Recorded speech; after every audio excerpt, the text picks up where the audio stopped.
Well, after a while I finally watched the Arcane series, and although I don't know enough about the lore of League of Legends, I actually played the game for 5 minutes in 2020 I think. And I have to say, it's entertaining, but I don't think it's an absolute masterpiece, as everyone seems to think. Let me explain before hanging me in a public square, please. In fact, while watching it, I wondered if good aesthetics were enough to redeem a somewhat very messy storyline. And at first glance, the answer is no. But I wanted to understand why the series had such an impact. So I want to clarify that the criticisms I'm going to make are purely personal, choices in staging, writing, and even editing, which I find in poor taste or purely show-off. But despite the fact that I liked some characters and some sequences, I'm thinking in particular of Singed, or Dr. Revek if you prefer, without a doubt my favorite character even if he is very secondary, I find that he doesn't fall into the same clichés as the others. I appreciate the world building, the fact of inventing new striking characters for the occasion, however caricatured they may be, but I'm getting there. And generally speaking, the artistic direction is neat, but it's not enough. And I'm still saying that the designs are cool, but some are passable, but that's normal. What's less normal is seeing soldiers with Darth Vader's helmet, but anyway. The show has too many characters, and not all of them are interesting. I like the parts with Mbessa and Caitlyn. But the rest has characters I really don't like. I don't like Vi and Jinx, they're depressive emo clichés for teenage girls, that's kind of how I see them. I can't get attached to the characters, because everything goes too fast and it's too superficial. So the show moves quickly, but paradoxically, it gets lost in long, pompous and arrogant speeches, while the storyline doesn't always make sense.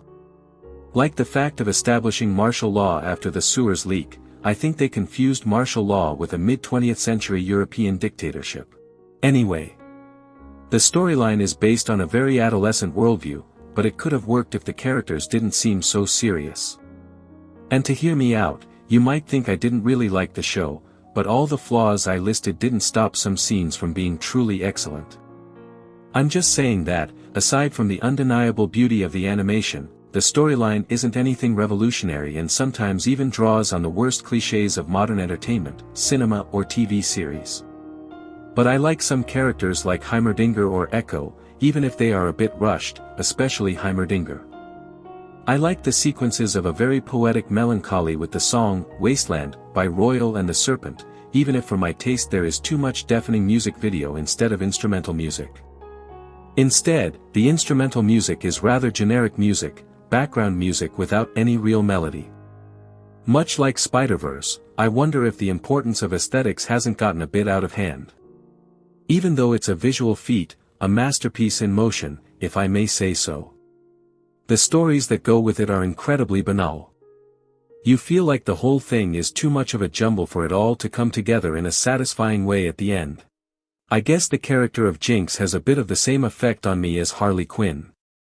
An ultra-popular character that I hate because she's just an extravagant character who screams in my face, "I'm crazy, look at me." The character is too lucid about what's happening to her to be believable as a crazy person. And again, a lucid Jinx is a good basis for a story. But it's not really exploited, or even justified. Besides, like Harley Quinn, she's protected by a very severe plot armor. Since I'm talking about Jinx, I can talk about Isha, whose sacrifice had no impact on me, I don't know why. The character was not important in the story, except to reconnect Jinx to her humanity and her goodness. But I find the character bland, and I've already seen it in other stories.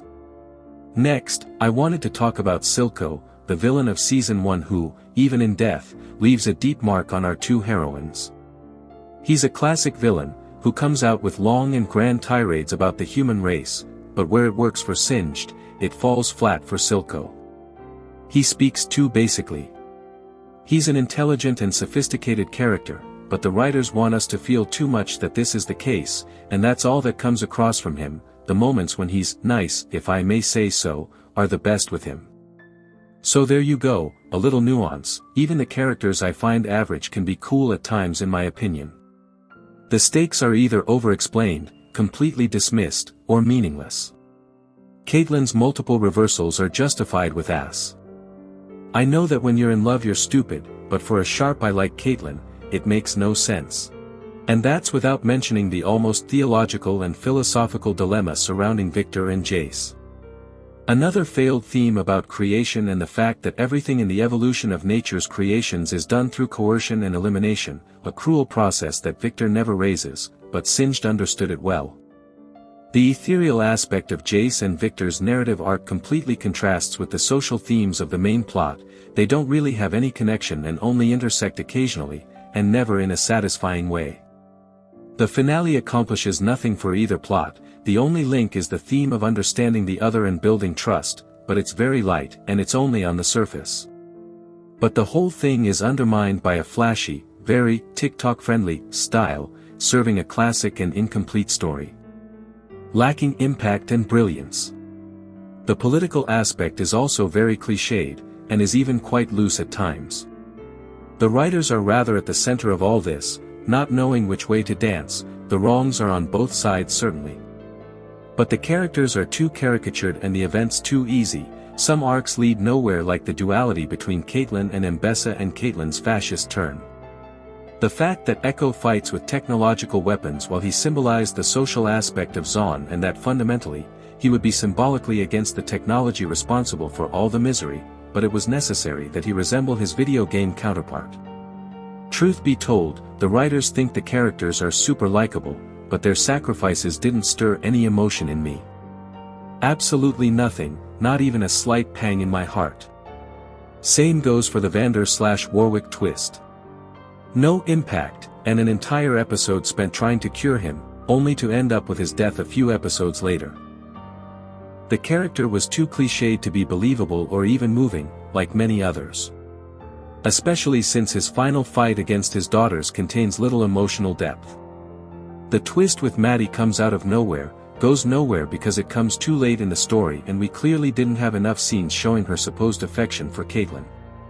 And this is even more personal, but I disagree with the series on the fact that social progress is more important than technological progress. For me, the two go together, they support each other, there is no need for opposition. At a pinch, the series could have explored the fact that with revolutionary new innovations come exorbitant prices, and thus the inequality gap widens even further. This would have been interesting, but it's never mentioned in the series. Ultimately, another character I like is Marcus. It's surprising given that he's very secondary, but he has more identifiable problems, and I find him more sympathetic as a viewer. So, in the end, as far as I'm concerned, it's a decent series. Visually flawless but with many plot flaws and a majority of bland characters, gravitating around a few more interesting ones, but with little screen time. It's a series that belongs to its time, so we'll see if it ages well, but I have my doubts. It's perfectly in the zeitgeist, but it's not a compliment. If I mention the flaws that bother me personally, I want to reiterate that it's just my personal opinion. It's still a series with excellent animation, a very enjoyable atmosphere, and some truly impressive moments. I don't hate it, I want to make that clear, I'm just not as enthusiastic as most people, that's all. As for the sequel with Noxus, I remain curious, but I doubt the series will surprise me. Given the success of Arcane, I think the sequel will go in the same direction. In my eyes, it's a class struggle written by teenagers, ultra predictable, cliché but with slick visuals. I also want to clarify, just in case, that I find the series average for reasons of taste, not political leanings or because there are lesbians and trans people in it.